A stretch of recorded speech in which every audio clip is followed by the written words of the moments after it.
Pinggir Sleman, Yogyakarta. Assalamualaikum warahmatullahi wabarakatuh. Bismillahirrahmanirrahim. Bismillah, alhamdulillah, salatu wassalamu ala rasulillah Sayyidina Muhammad ibn Abdillah wa ala alihi wa ashabihi wa azwajihi wa dhurriyyatihi wa ahli baitihi wa man tabi'ahum bi ihsan ila yaumil qiyamah. Para alim, para ulama, para kiai sedaya ingkang rawuh kang kawula hormati, keluarga agung Yai Fuad Hasyim, enten Gus Abbas sing nembe viral. Sanane wong sak gelut. Nek nopo malih dalu niki ketambahan Kiai Mat ya. Apa banter. Ono Yai Zulfikar. Yai Alawi. Nek wis ngeten iki Gus Faris wis gak ketok blas. Padahal biasanya sing paling sangar itu Gus Faris. Nek wis kumpul laskar sabilillah Gus Faris ilang endi wae. Gus Noval wis ra ketok blas endi wong ngene. Wis kalah sangar karo laskar. Oh. Wis kalah sangar. Ya pokoke sedaya para rawuh, para hadirin wal hadirat kang minulya. Dalu niki kholipun Yai Fuad Hasyim ingkang kaping 2 dosa. Dadi pun 20 tahun. Yai Fuad Hasyim ngrumiyin kita panjenengan sedaya wangsul dhateng ngarsanipun Allah Subhanahu wa taala. 20 tahun. Terus kita panjenengan sedaya niki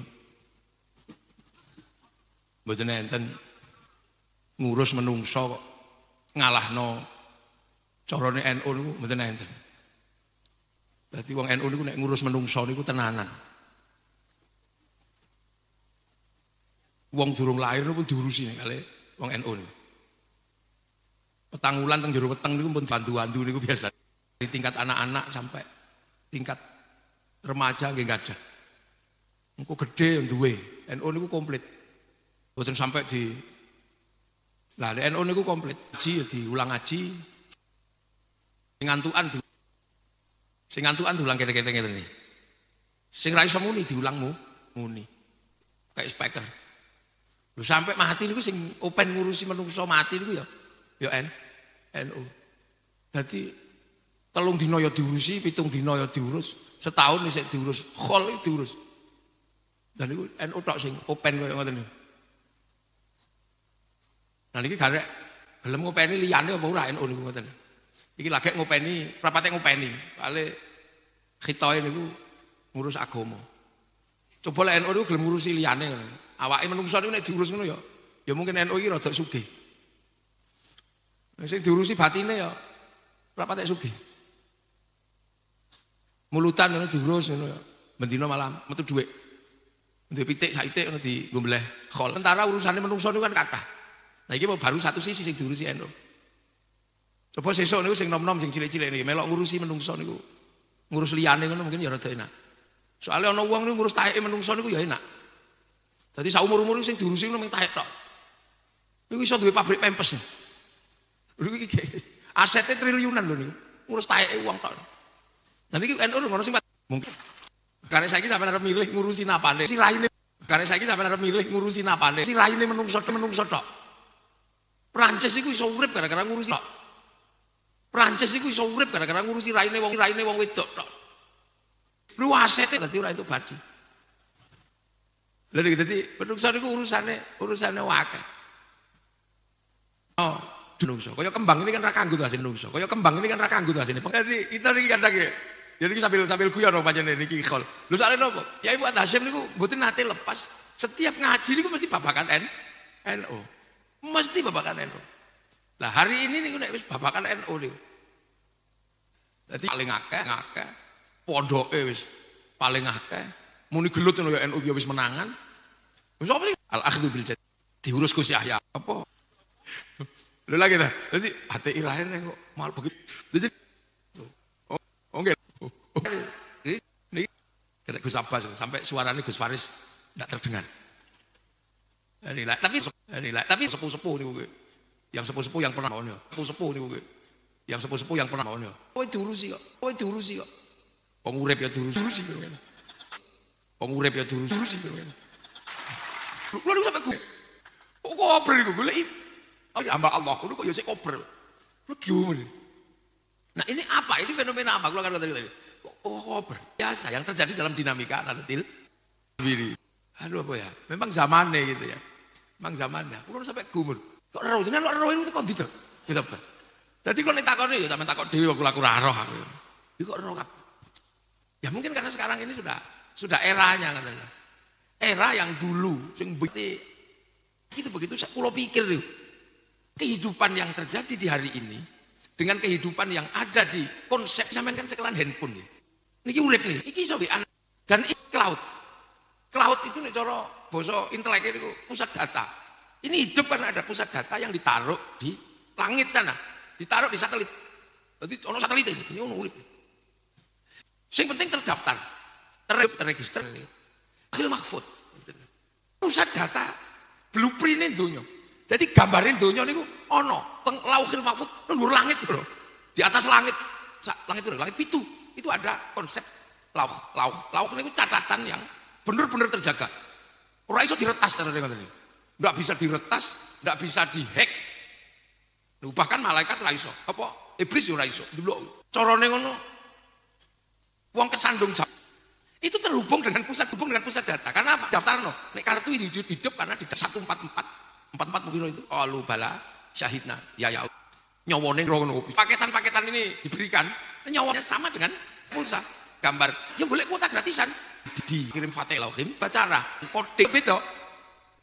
Ono al-aut mamba usulul hikmah samsul ono al-aut mamba usulul hikmah samsul ma'arif jal jalut itu. Nah, manusia kan ya iso nganggo wifi. Kan ya iso nganggo wifi gratisan. Pakai wifi-ne sapa? Wifi-ne Nabi, wifi-ne wali. Namanya tawasul. Cara sakniki niku cara mbiyen niku tawasul. Niku. Lah sing duwe wifi gratisan niku sinten? Nabi wali. Lah soalnya napa? Nabi wali niku downloadane kathah. Wali niku nek download niku serius. Download ning gua kira. Carane wong sakniki download. Ya Allah ya Allah. Syekh Abdul Qadir selawi tahun niku download. Makanya wali-wali niku paketane sebenarnya.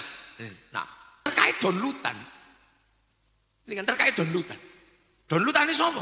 Downloadane para wali. Nah ini yang sekarang jadi masalah ini. Yang dipersoalkan Gus Abbas ini kan ana wong arep ngakoni downloadane wali ku. Diakoni wong liya ngono tok kira-kira. Karena apa? Loh, jadi Indonesia ini sing download iki mbiyen para wali ini sing rada beda nih. Jadi Indonesia ini kan niki sing download sapa? Para wali. Karena yang ke Indonesia ini yang terjadi hari ini semuanya ini kabeh nih. Niki yang jadi pesantren, yang jadi Nahdlatul Ulama, yang jadi hampir jadi nopo mawon di Indonesia. Niki terusane pekerjaane para wali. Iki sing dadi masalah niki. Jadi coba. Enggak ada. Nahdlatul Ulama ya tegas menyatakan kami adalah pewaris wali songo. Bahkan Indonesia niki tegas disebut sebagai wilayah. Loh, Indonesia niki teritorinya itu disebut wilayah. Ono organisasi segede ini ya dengan iktikad meneruskan perjuangan para wali. Ono Indonesia yang segede ini juga disebut wilayah. Lah, berarti iki ono sing download, ini ngono tok iki. Ada yang kerja secara khusus yang hari ini semua orang sedang berfokus kepada pangkat wali. Ono pangkat nabi, ini ono pangkat wali. Nah, kok bisa di Indonesia yang segede ini ada organisasi yang segede ini kok tegas mengatakan penerus para wali. Sampai ada negara segede ini kok teritorinya disebut wilayah. Bahkan yang di Timur Tengah itu disebut jazirah. Kok iso ning kene disebut wilayah? Berarti iki biyen iki ono wali ya ono tok. Jadi landasan teoritiknya ngene cara Kiai Imad yang nulis tesis itu kan. Iki berarti ono wali gitu. Karena artefaknya ada, yaitu teges wali, bahkan lambang NU itu ini songo itu minangka lambang wali songo. Itu kan selalu disebut-sebut. Sampai pengakuan teritori NKRI itu disebut wilayah. Nah, wali ini kapan? Ono ning endi? Ono ternyata wali songo itu ono Mbah Ngampel, ono Mbah Giri, sebut Sunan ono, Sunan Gunung Jati. Barangnya ono gitu loh. Jadi nek menungso itu ada kuburannya, itu berarti ono wonge. Lah akhirnya ditarik mundur. Loh, kenapa yang Islam di wali? Wali tidak ada niku lho ono tadi. Terus ono sapa kae? Badrus sapa itu Ustaz? Badrus sapa? Lali aku jenenge. Ono jenggote 12 niku wonge. Memang di Indonesia ini spesifik. Kok sing nyebarno wali sementara penyebarannya Panglima Perang. Wali. Ini titik termasuk ke sini. Kenapa disebut wali dan benar-benar wali? Karena ono titik temu antara dua sistem agama yang terlembagakan secara formal yang harus ketemu. Nah, agama nopo? Agama Hindu karo agama Islam. Indonesia ini dulu Hindu. Nah, Hindu itu yang boleh ngomong agama. Niku kasta tertinggi. Jenenge Brahmacharya, enggak boleh. Raja enggak boleh ngomong agama. Di bawah kesatria enggak boleh ngomong agama, yaitu Waisya, pegawai. Di bawahnya. Makanya Islam ketika disebarkan oleh saudagar, itu betul bisa mlebu. Karena apa? Saudagar itu sudra. Loh niki ngono ajare gak ilmiah. Iki ilmiah iki, Kang. Iki cara menelusuri dari sisi ilmu pengetahuan. Ya memang tidak sekelas tesis lah pokoknya. Nah, itu dilacak itu. Jadi Hindu itu tidak menerima sudra untuk ngomong agama. Apalagi di bawah sudra itu ada paria. Paria itu pengemis, uripe mek ngemis jaluk-jaluk. Nah, di sekitar makam Sunan Gunung Jati itu banyak itu. Itu paria itu. Ngisore paria niku enten kucah, ngentit. Dadi uripe ini ngutil. Nyolongnya enggak banyak tapi ngutil. Jadi mulane ana wong ngentit bansos itu kucah. Nah, di bawah kucah itu ono mleka, maling tapi malu. Bisa nggo tutup rai barang. Di bawahnya ada candalan niku nek nyolong terbuka begal. Nah itu. Nah, makanya untuk mengimbangi Brahmana yang punya cakti, niki sing iso tok depan niki sing sapa? Wali. Loh, makanya yang terkenal melakukan pengislaman di sini itu wali, karena wali itu secara kelembagaan spiritual itu sama dengan Brahmana. Iki duwe karomah, iki duwe cakti. Makanya yang terjadi adalah sama-sama la khaufun alaihim walahum yahzanun. Jadi, nah itulah makanya kita mengenal pengislaman itu sejarahnya oleh para wali. Dan wali-wali ini sampai kelas membentuk wilayah. Makanya wali saya kini niku sakti wali ini niku. Lah orang menggugat apa tuh pengislaman kok ceritanya tentang kesaktian. Kok enggak ada wali songo itu mengajarkan pertanian gitu. Ya wong Jawa niku wis ahli pertanian wong pancen nggon tanah bertani. Perdagangan jum kita udah sampai ke semenanjung Eropa sampai di Jazirah Arab itu ini makanya dodol kopi tekan kono. Karo wong Arab didol meneh akhirnya kopi ini terkenal kopi Arabica. Padahal asline itu kok kene. Loh, ini nalar nih. Loh, makanya wali-wali ini sama-sama la khaufun alaihim. Wah, dengan cara apa? Melalui downloadan itu tadi. Jadi ini ono apa-apa ngono butuh apa-apa ngono download. Jadi gambar Indonesia ini mau seperti apa? Ini sudah tergambar oleh para wali. Makanya wali-wali ini ya enak aja, senenge mawon wong wali. Ngerti-ngerti kaya kula ngono diarani kiai ngono. Padahal ono kebu ya Kiai Slamet, ono tombak Kiai Pleret. Meng dadi Kiai Haji ngono. Salat sembahyang, musala, langgar. Kok enggak khawatir ketelesut? Saiki kan khawatir ketelesut. Jadi la ilaha illallah ya dienggo tahlilan. Nah, kalau yang sekarang karena yang melakukan pekerjaan itu bukan wali, makanya wedi. Pada takut kalau sampai simbolnya hilang, nanti jangan-jangan aslinya hilang. Ini lek wong saiki la ilaha illallah kayak gendera ngono. Nah, dulu ya ndak itu la ilaha illallah. Musala ya langgar.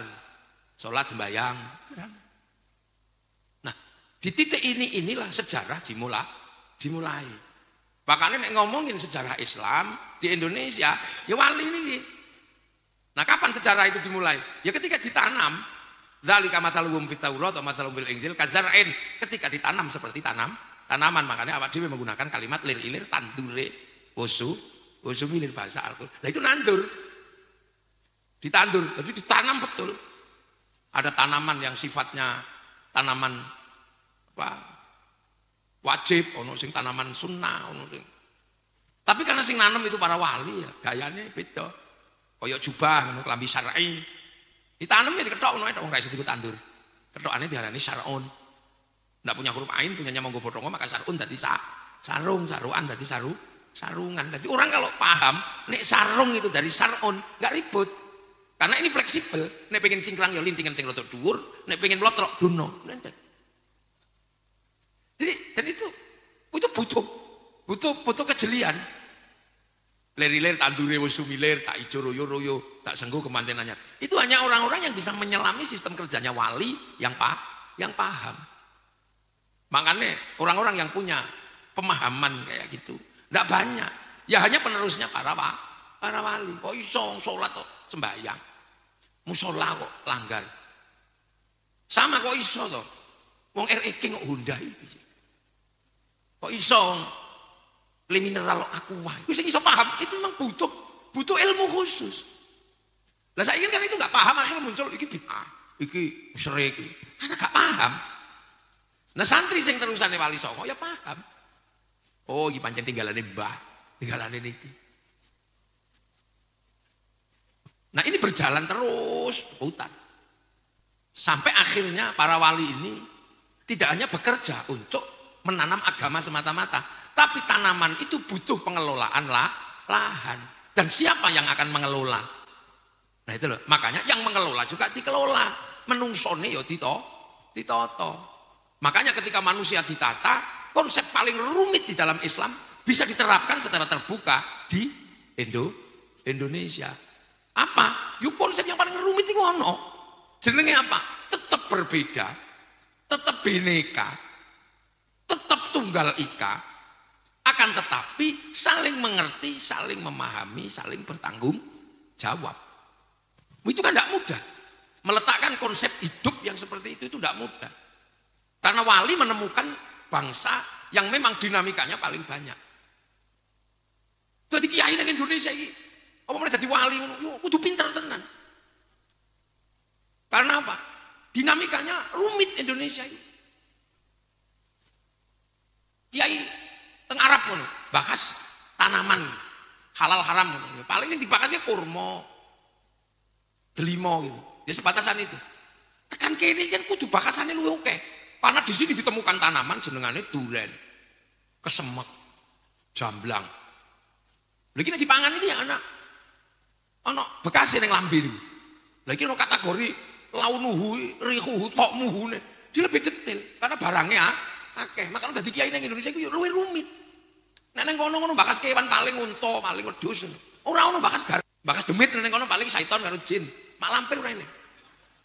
Bebek gombel. Lho makane kiai ning kene iku bakasane akeh karena dinamika yang dihadapi itu lebih banyak. Nek ning Arab kono bisa dibakas mek piro? Iki digolekno kiase ngono wangil kan banyak yang dibahas. Nah, pembahasan yang semakin banyak ini seiring dengan barangnya juga banyak. Lho makanya kiai-kiai di Indonesia niku hal-hal yang sifatnya sederhana iki wis ora dibahas. Persoalan jenggot wis gak dibahas. Soalnya ngomong, wong Indonesia iki rata-rata jenggoten, ngomong bahas jenggot. Sakniki niki kan bahasan-bahasannya kan bahasan-bahasan yang sunnah sing enteng. Tentang diri gini tahiyat, ini kan enteng. Ini kan gak sulit, sing angel kan sing duwe driji. Tapi wali dulu itu sih dibahas itu gak main-main tentang bagaimana Islam itu ketemu dengan budaya dan masyarakat yang berbeda, bentuk yang berbeda-beda. Yang diterapkan pertama apa? Bagaimana Islam menjaga kerukunan dalam perbedaan, tetap hidup bersama, berdampingan, saling tanggung jawab. Loh, makanya konsep para wali yang diterapkan mengambil konsepnya Rasulullah, kullukum ra'in wa kullukum mas'ulun an ra'iyati. Akhirnya konsep ra'iyah itu diterapkan di Indonesia. Yang sekarang jadi rakyat itu. Itulah jejak wali. Orang mungkin nek ora ana wong Islam, ora ana wali, kok iso ana konsep rakyat, ra'iyah itu. Buktinya apa? Di negara yang tidak Islam tidak dikenal konsep ra'iyah utawa rakyat. Bahkan di beberapa negara yang Islam sekalipun konsep itu enggak dipakai. Saudi enggak pakai. Saudi kembali kepada kerajaan, kekuatan klan dan kekuatan suku.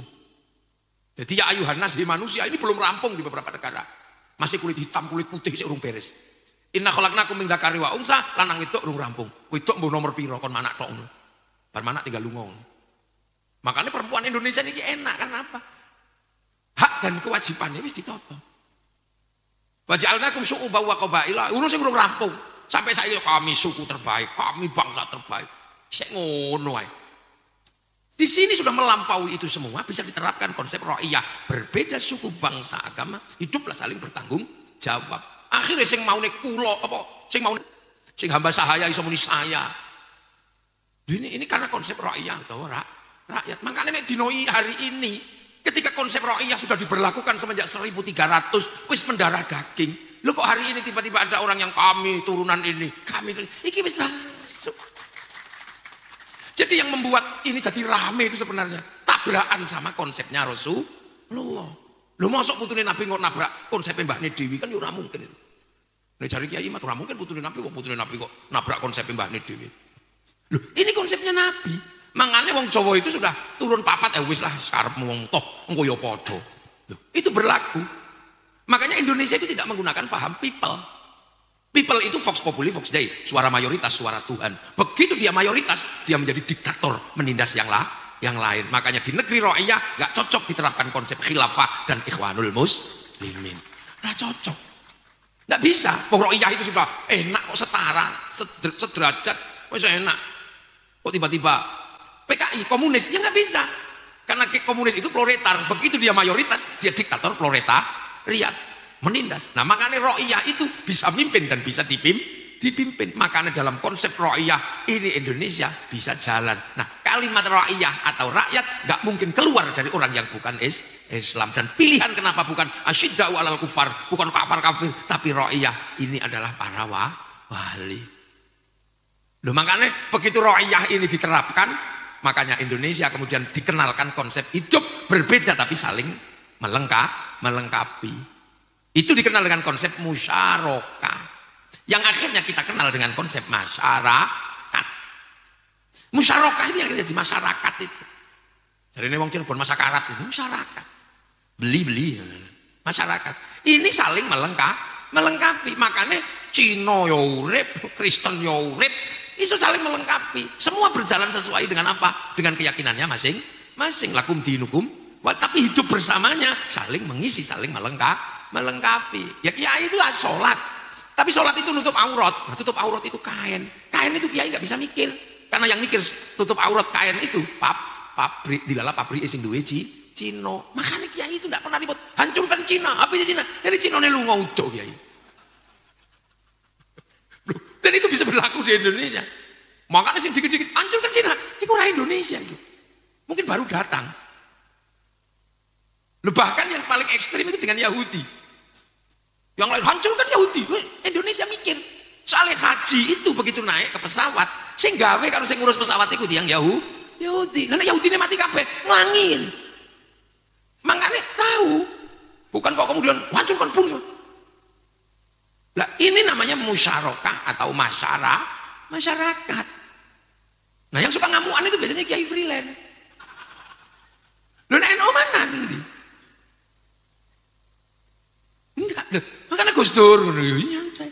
Wudu, kita nyuruh wudu aja, yang ngurus air itu pipa sama sanyo, produk Mas Pion. Nah kan ya orang iso anti industri kan kiai. Karena apa? Bikin masjid bersih sama semennya diurus sama apa? Konsep musyarakah atau masyarakat itu berlaku di Indonesia. Untuk apa? Menopang kehidupan rakyat. Nah kalau ingin membuat kesepakatan, nah itu baru diterapkan konsep bertemu dalam wilayah namanya apa? Namanya wasyawirhum fil amri. Maka berlaku konsep musyawarah. Musyawarah itu berlaku di Indonesia. Bahasanya menggunakan bahasa Quran, bukan rembukan ya, tapi musyawarah. Nah ketika musyawarah, jangan lupa kamu harus saling bertoleransi, memberikan ruang dalam perbedaan. Tafassahu fil majalis, fafsahu yafsakhillah. Maka di Indonesia ketika membentuk negara ada konsep namanya majelis tertinggi, namanya majelis permusyawaratan rakyat atau rakyat. Ini konsep. Orang mungkin yang meletakkan kayak begini orang sekuler, orang mungkin. Nah kalau mau ikut musyawarah, ya semuanya harus punya kemampuannya masing-masing untuk berada dalam ruang itu. Nah teritorinya ra'iyah, musyarakah, musyawarah diikat dalam satu teritori yang namanya wilayah. Wilayah inilah yang membuktikan bahwa yang bangun konsep ini adalah para wali, karena tempatnya ra'iyah, musyarakah, musyawarah disebut wilayah. Makanya pasti ini kerjaan wali. Nah wali ini sapa? Wali Songo. Dudu sing wali-wali daya sing saiki itu bukan.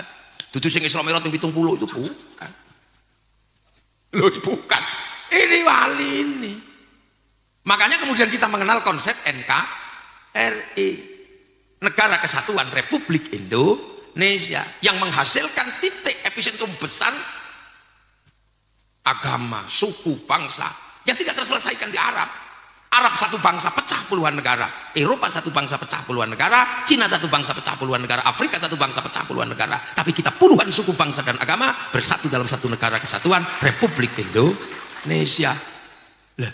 Dan yang sampai hari ini tegas selalu mengatakan NKRI harga mati itu santri, karena santri tegas mengatakan penerus Wali Songo. Maka payung bersamanya adalah Pancasila. Loh, ini kan paralel, bisa diuji. Pancasila tertinggi adalah Tuhan, ketuhanan. Jadi kita belum pernah merendahkan Tuhan. Zaman animisme, dinamisme Tuhan tertinggi, zaman Hindu Tuhan tertinggi, Buddha Tuhan tertinggi, Islam Tuhan tertinggi, bentuk negara ketuhanan tetap paling tinggi.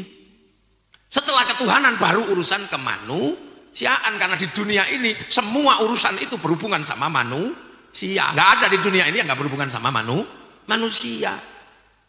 Dan manusia nggak bisa hidup sendiri tanpa persatuan. Nggak bisa. Sampean duduk di situ bersatu sama pabrik kursi. Saya pidato bersatu sama pabrik son. Bahkan Rasulullah tegas, mayuridillahu bi khairan yufaqihu fiddin. Sampai itu ditulis nih bukaane Fathul Wahab nih. Mayuridillahu bi khairan yufaqihu fiddin. Lah, sapa sing dikersakne dadi apik karo Allah, dikasih ngerti urusan agama. Khairan di situ nakiroh, maknanya khairan kamilan, kebaikan sempurna. Nah, kebaikan sempurna itu bukan milik manusia, itu dari Gusti Allah. Ini manusia ya bareng yang lain. Makanya manusia itu kalau baik nggak pernah independen. Ngaji ini baik, gitu. Sapa sing ngarani khol ngaji ini tidak baik? Baik enggak? Sing paling apik sapa? Ya pasti kiai ini. Loh, kalau pengajian ini baik, yang paling baik siapa? Ya kiainya. Cekelimik kok. Dinteni sampai teko kudu wong apik. Tapi saya nggak boleh ngaku paling baik. Sebab saya terlihat baik di sini sebab diundang. Kalau nek diundang, yo ora ketok apik ning ngene. Nah sing ngundang sapa? Ya keluarga buntet. Nah nek ngono apik saya apa sing ngundang? Ya ndak bisa, nek aku ora teko sing ngundang ya elek. Wah ini kan komplek. Nah ini nek sampean ikut-ikutan sing baik ya kami kiai karena mau datang. Kalau nggak datang ini bukan pengajian lah, apa cek son. Lu baik itu nggak pernah berdiri sendiri, makanya manusia butuh persatuan. Nah, persatuan itu butuh penghargaan, kesetaraan, bahwa manusia punya derajat yang sama. Makanya persatuan hanya bisa tegak kalau mengikuti konsep Rasul tentang ra'iyah utawa kerakyatan. Kalian boleh berbeda apa saja, tapi kita hargai, saling bertanggung jawab. Loh, makanya kerakyatan inilah yang menopang persatuan. Tapi menghargai perbedaan itu juga nggak mudah, apalagi perbedaan agama. Kita merasa kami yang paling baik, ya udah iso. Orang berbeda-beda itu memang takdiri pangeran. Hanya hati yang jernih, yang penuh dengan pancaran ketuhanan, yang bisa menghargai perbedaan. Hati yang seperti itu adalah hati yang penuh hikmah. Ud'u ila sabili rabbika bil hikmah. Maka kerakyatan hanya bisa dipimpin oleh hikmah. Loh, ini kan konsep baku yang luar biasa rumit, yang tidak semua bangsa bisa menyelesaikan ini. Itu pun butuh kebijaksanaan, nggak bisa cuma bijak sini. Seandainya calon gubernur Jawa Barat aslinya Cirebon, nggak boleh cuma bijak sini Cirebon kok, harus bijak sama Ciamis, harus bijak sama Garut dan yang lain. Itu namanya bijaksana. Itu pun butuh permusyawaratan, butuh perwakilan. Loh, betapa hikmah ini beratnya luar biasa. Dan itu baru tercipta keadilan. Ini kan paralel sebenarnya. Dari mulai kalimat ra'iyah diterapkan, sampai terstruktur menjadi negara, sampai punya landasan namanya Pancasila, teritorinya disebut wilayah, makamnya wali juga ada. Makanya ini pasti dikerjakan oleh para wali. Nah, siapa wali yang mengerjakan? Wali Songo. Makanya kalau tiba-tiba sekarang ada sejarah yang mau digeser, beberapa sejarah dan peristiwa nasional harus dirubah aktornya. Ya kalau nggak bisa, ya sejarah kuburannya juga harus dirubah. Masa ono menungsane kuburannya ora ya? Orang ini. Nah itu makanya kalau hari ini tiba-tiba ada pergeseran kuburan, makam, itu ya lumrah. Karena apa? Sejarah itu ada orangnya. Nah cuman orang yang hidup dalam sejarah itu adalah orang yang mendapatkan gelar sabilillah. Nah sabilillah itu kalau mati nggak mati. La taqulu lima yuqtalu fi sabilillahi amwat bal ahyaun, masih hidup walakin la yash'urun. Nah ini makanya hati-hati. Walaupun nggak kelihatan orang-orang ini masih hidup. Lah wong isih urip kok salini makame yo ngamuk. Wong orang-orang ini masih hidup. Oh coba ganti makame. Nah inilah makanya Gus Abbas ngamuan itu ya karena wong iki sik urip kok ganti makame itu. Nah ada tradisi yang memang memang hobi gitu loh. Makam-makam diganti itu ono. Padahal orang yang meninggal ini gitu kan disebut sabilillah. Ini mendapatkan hak dari siapa? Hak dari walladzina ja'u min ba'dihim yaquluna rabbana ighfir lana wa li ikhwanina alladzina sabaquna bil iman. Jadi dia mendapatkan hak paralel karena sabaquna bil iman. Nah iki lho sabaquna bil iman iki sapa? Nek saiki sapa? Iki sapa? Ini kan kudu paralel. Nabi Muhammad ketika menempati Mekah harus paralel. Ora ono nabi belakangan utusannya Allah ini semua adalah turunan dari Nabi Ibrahim Abul Anbiya wal Mursalin. Lah begitu Nabi Muhammad yang Ka'bah, ya orang-orang yang masih kenal sejarah Nabi ya nanya, "Ya Muhammad, kamu di Mekah kok duwe bahwa kamu keturunan Ibrahim itu buktinya apa? Oh, kamu bukan orang Palestina." Nah, sejarah Nabi Ibrahim itu di Palestina. Sementara Nabi Muhammad itu di Mekah. Kok iso ngaku penerusnya Ibrahim? Sejarahmu mana? Peninggalan Ibrahim itu mana yang ada di Makkah? Maka ditunjukkanlah sejarah Ibrahim di Makkah mulai makom Ibrahim. Ketika berdoa apa? Rabbana ini askantu min dzurriyyati biwadin ghairi dzi zar'in 'inda baitikal muharram. Rabbana liyuqimus sholata faj'al afidatan minan nasi tahwi ilaihim warzuqhum minats thamarati la'allahum yashkurun. Ya bener. Nek kamu kan ada Ismail. Kok Nabi Ismail mau dipotong itu di mana? Oh, lho di Jamaratul Wusta Aqabah. Jadi sejarah yang ditinggalkan untuk dianggap sebagai bagian dari masa depan oleh orang-orang masa depan harus ada cerita masa lalunya. Dan di situ Nabi Muhammad sah menempati Makkah sebagai penerus Nabi Ibrahim. Maka sampai hari ini kama shallaita ala sayyidina Ibrahim, kama barakta ala sayyidina Ibrahim. Klaim sejarah harus ada peninggalannya. Orang belakang itu nek duwe kan ngono. Lah nek ra duwe gawe ini ngono tok. Lu kan itu. Jadi nek duwe ora apa-apa, buktikan kamu punya. Lah nek orang duwe gawe. Lah begitu gawe konangan karo Kiai Imat, konangan karo Gus Abbas, sampe ngono tok lho urusane itu. Loh. Ya, jadi kan Nabi Muhammad itu menempati Mekah. Sementara Nabi Muhammad penerus Nabi Ibrahim. Nabi Ibrahim itu makamnya itu ada di Filistin. Kalau misalnya Nabi Isa, Nabi Musa, nabi-nabi Bani Israel itu mengatakan, aku penerus, yo enak, memang benar-benar nabi, apa situsnya ada di situ. Lagi neng Mekah kok. Setelah Nabi Ismail itu fatrah, tidak ada orang mengenal Nabi, baru muncul Nabi lagi itu Nabi Muhammad. Makanya Nabi Muhammad ketika lahir di Mekah, wakafa billahi syahidan Muhammad sendiri. Lu kok iso dengan aku Nabi Ibrahim itu gimana terusannya? Allah ajarkan, Allah jelaskan. Mulai dari inna awwala baiti wudi'a lin-nasi lalladzi bi Bakkah mubarakah sampai kemudian Rabbana ini askantu min dzurriyyati biwadin ghairi dzi zar'in 'inda baitikal muharram.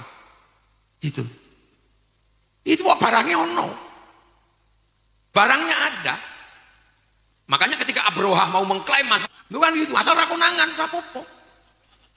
Loh, Abroha itu pengen punya sejarah masa lalu di Yaman, dia gak, tapi konangan. Nah sekarang ini juga sama, makanya nggak ada masalah. Kalau Anda pengen punya klaim sejarah di sebuah tempat, yang gawe fakta sejarah. Gus Abbas misalnya, saya juga turunan Gajah Mada. Enggak apa-apa. Kok Cirebon ono Gajah Mada? Ya terserah, bikin aja. Ketahuan, nah kalau ketahuan ya. Apalagi terkait Rasulullah. Lu ngono. Turki sing duwe rambutnya rawani ngaku keturunannya Nabi. Lu kan punya dia. Loh, ini semua sama. Imam Bukhari itu bukan orang Mekah. Kan gitu. Hanya memang Imam Bukhari itu ciliannya sering di Madinah karena dibelikan tanah oleh ibunya di sekitar makam Rasulullah. Makanya ada Masjid Bukhari di sana itu. Loh, tapi begitu Imam Bukhari itu kan sudah sekian tahun. Kok tiba-tiba Imam Bukhari itu mengatakan amarona Rasulullah sallallahu alaihi wasallam. Kamu itu umur berapa kok amarona? Disuruh Rasulullah. Oh enggak kok. An gitu. Dan an ini diuji semua. Kunna ma'a Rasulullah sallallahu alaihi wasallam naf'alu. Aku bersama Nabi menjalankan. Kamu umur berapa, kamu orang mana kok bersama Nabi? An. Lo gitu. Lah ini ada, makanya Kiai Imat ini ngurusin lo kok aneh ono sing ilang gitu dok.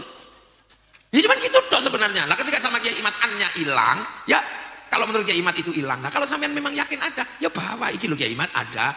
Kata Kiai Imat, oh itu palsu lah ya, mana sudah. Lo jadi ini masih ilmiah, makanya saya kemarin cerita sama Kiai Imat. Imam Bukhari itu juga dibully sama orang, bahkan di penjara. Gara-gara apa? Membatalkan terong. Terong itu kan Raja Ubat, jadi bakul terong itu kemana-mana tokonya itu tulisannya Badinjan Rok Sudawa gitu. Terong Raja Ubat. Lo kok iso sama Imam Bukhari, terong Raja itu hadisnya palsu. Ya pengusaha terong marah semua. Sampai Imam Bukhari dipenjara gara-gara membatalkan nasab terong itu. Loh, jadi makanya Nabi Muhammad itu berapa kali tuh disangsikan kenabiannya, ya dibuktikan. Nah itu, jadi makanya saya kadang itu yang bikin artefak ketahuan sama Gus Abbas, yang bikin narasi ketahuan sama Kiai Imam, apalagi Kiai Alwi, wah tambah kacau lagi itu. Agama baru, mate. Loh, ya itu resiko. Karena apa? Islam itu dari Arab. Nah, semua negara waktu itu sudah punya budaya, sudah punya peradaban. Makanya ilmunya sebenarnya dari dulu sudah ada. Ketika Islam datang ke sebuah wilayah, dan wilayah itu peradaban budayanya masuk menjadi budaya Islam. Nah itu namanya apa? Dulu kalau sekolah itu dulu sudah dipelajari itu. Namanya asimilasi, inkulturasi. Nah yang nggak cocok ada, namanya sinkretik. Jadi budaya sebuah bangsa atau negara yang nggak cocok ketika ketemu Islam dipaksakan masuk, itu namanya sinkretik. Makanya adalah istilah sinkretisme di dalam Islam. Itu ilmu lama sebenarnya. Nah itu. Nah makanya ada juga yang lebih ekstrim lagi. Kalau cocok dipakai, kalau nggak cocok dibuang. Itu ada di dalam Al-Quran. Jadi sirotol mustaqim itu ada sirotol ladina. Nah al-ladina itu isinya kan banyak. Allahumma hdina sirotol mustaqim, sirotol anbiya iwal mursalin, sirotol ulama iwal syuhada iwal banyak. Nah itu kalau cocok dibiarkan. Tapi kalau nggak cocok dihilangkan. Jadi al-ladina itu mengalami pasang surut dari dulu. Makanya yang suka ngerusak al-ladina itu makdub. Nah yang suka ngerusak al-ladina kalau nggak cocok dibuang itu siapa? Yahudi. Makanya makdub itu kalau kita ngaji tafsir maknanya Yahudi. Jadi kalau Gus Abbas nuduh Yahudi apa ya? Ya nggak salah. Ketika ada yang suka ngerusak al-ladina, cocok dipakai, nggak cocok dibuang. Nah itu kan normal dalam tradisi ilmiah. Nah jangan ini nggak ilmiah loh, ya jangan gitu. Newton itu juga nggak ilmiah, wong cuma dulu apel jatuh hitung. Dari menghasilkan teori gravitasi. Pertanyaan itu nggak ada yang nggak ilmiah, semua pertanyaan itu ilmiah. Nah itulah. Nah kenapa pertanyaan-pertanyaan itu muncul? Itu kan sekarang ini. Karena ada mesin pertanyaan sekarang. Kalau dulu orang baik nanya ke kiai, orang pertanyaan jelek nanya orang jelek. Sekarang itu ada mesin yang bigel. Ini semua, ini bahkan nggak ada apa-apa aja nanya kok sekarang itu, gak bahaya tah? Loh itu artinya ini era yang nggak bisa dibendung. Karena apa? Google itu bisa ditanya apa saja. Kursusan hilang ya gara-gara Google. Dulu ada kursusan, sekarang hilang Google. Yang menyebabkan semua bisa ditanya. Dari tanya perjudian ya ada dijawab, tanya sembahyang ya dijawab, rukun Islam ya dijawab. Apa aja dijawab, itu namanya mesin. Nah, ini fenomena ini menyebabkan terjadi pertanyaan. Makanya yang ada di dalam agama Nasrani ya penuh pertanyaan, yang ada dalam tradisi agama lain, Islam, Hindu, semua menghadapi pertanyaan. Klaim-klaim besar sebanyak sekali yang terbongkar. Enggak cuma di Islam, semua sama. Yang kebetulan ini memang agak berat itu aja kalau di sini nih. Karena yang ditanya itu adalah sesuatu yang selama ini dianggap sakral. Gitu loh. Itu sesungguhnya apa? Satu, menandai sejarah. Yang kedua, menandai apa? Kurun waktu. Jadi kurun waktunya 20 tahun Kiai Fuad. Itu berarti meninggalnya tahun 2004.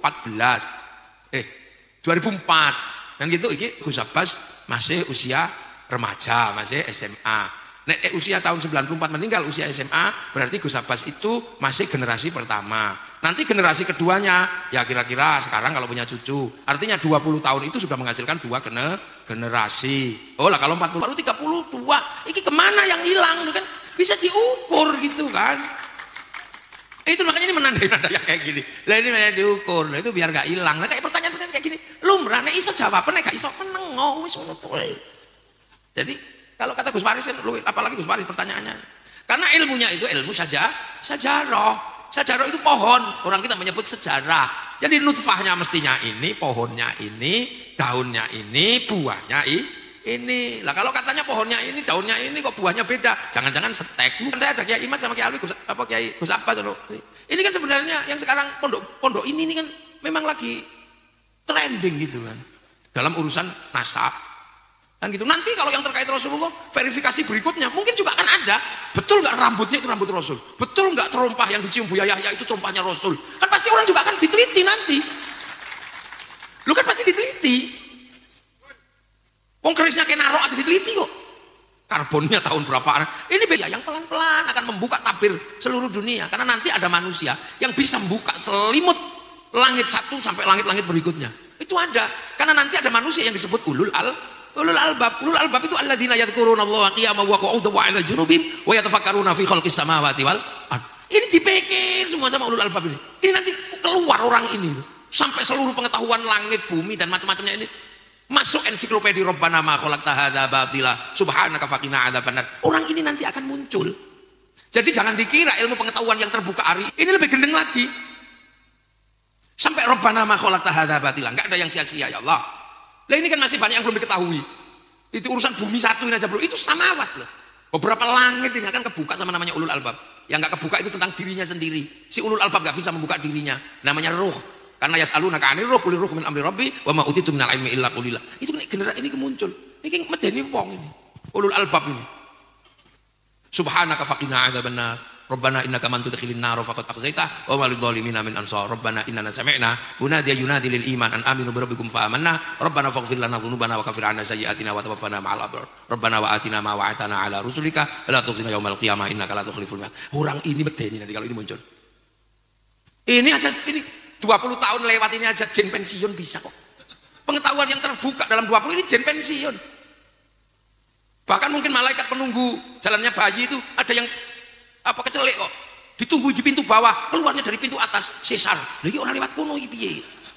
Makanya ada nanti anak-anak nggak bisa disantet itu nggak bisa. Karena Pak Randi Weton. Wong angkatan.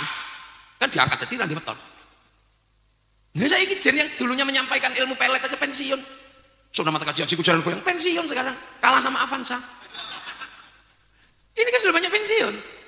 Yang nungguin hujan kapan turun, naiki pesawat, turunkan kok. Dan itu manusia. Nah kalau urusan manusia, udah ada jin juga ampun kalau urusan manusia. Malaikat mungkin juga ampun kalau udah urusan manusia. Loh ini. Nah ini ada, makanya 20 tahun ini baru prolog tok. Industri-industri besar habis karena 20 tahun ini. Lah sesuk iki nek wis ana ulul albab. Jadi nek meng dibuka nasab ini baru prolog itu. Kiai Imat itu baru mukadimah. Belum amma ba'du belum. Lagi pembukaan. Nanti pasti akan diteliti. Yang sendal, yang jubah, yang pasti diteliti. Dan kalau betul persesuaiannya, itu pasti akan ketemu. Makanya sekarang manusia juga bisa diteliti DNA, diteliti. Ketemu. Karena ilmu kedokteran juga akan bergerak terus. Loh, jadi jangan anti dengan ilmu pengetahuan. Yang kita bahas itu sholat, iya yang kita bahas itu sholat. Tapi tutup auratnya ini perkembangannya nggak umum, banter. Mulai dari jubah sampai sarung sampai merek, ini nggak berhenti nih perkembangannya. Haji itu ya dari dulu begitu, tapi perkembangan hotelnya, perkembangan vaksinnya, perkembangan pesawatnya, cepetnya nggak umum. Dan itu menghasilkan semesta. Makanya pelajaran dasar itu pelajaran makan, Allahumma barik lana, itu penghargaan bahwa ada peristiwa yang bergerak di luar piring yang kita makan. Siapa yang nanam, siapa yang bikin seleb, siapa yang bikin pup. Harus ingat bahwa nanti akan ada ensiklopedia pengetahuan yang dibuka oleh ulul albab. Makanya kalau sekarang tiba-tiba kiamat sudah dekat, belum.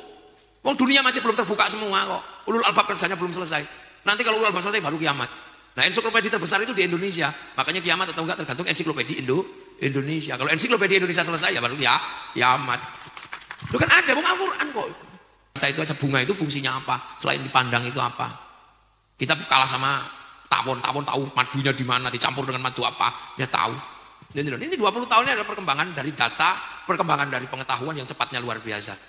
Kalau sekarang baru dipersoalkan urusan nasab apa ini nanti juga mungkin nasabnya ngaku orang penting. Tapi yang nggak penting ya nggak dilacak. Makanya saya nggak pernah ngaku turunannya orang penting, biar nggak dicek.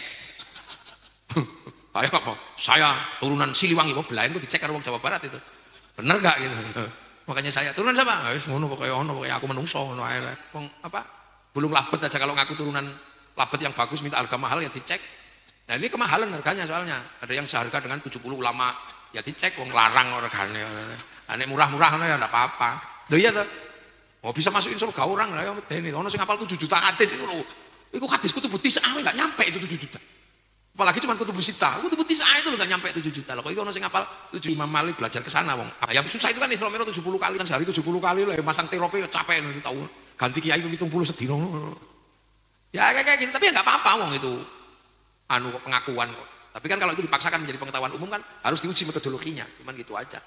Nah itu loh, makanya kita ini mulai ngekholi, khol kayaknya di mana, waktunya kapan, terus tinggalannya apa, ini kan. Nah, ini semua sebenarnya ya berawal dari hidup dalam fase seperti ini. Ini wong bejo sampai.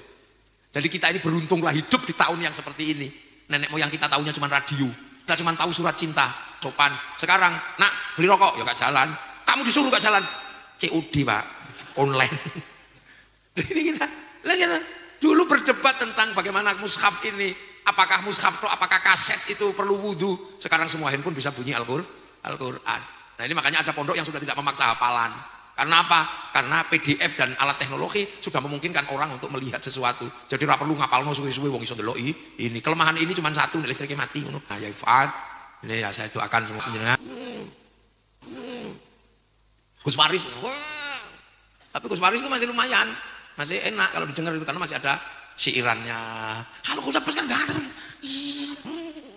Tapi kan enggak ada orang tahu. Saya dicari. Wis, hidup. Kok terus sampean aku delik di masjid buntet. Padahal tidak ada orang tahu. Oh berarti radarnya masih hidup. Besok oh no pidato rong jam. Oh ini kok betah. Nah itulah makanya hati-hati. Sampean aja meneh kok ganti apa bongkar makam pidato rong jam ini kuat. Nah inilah ini generasi hebat ini saya.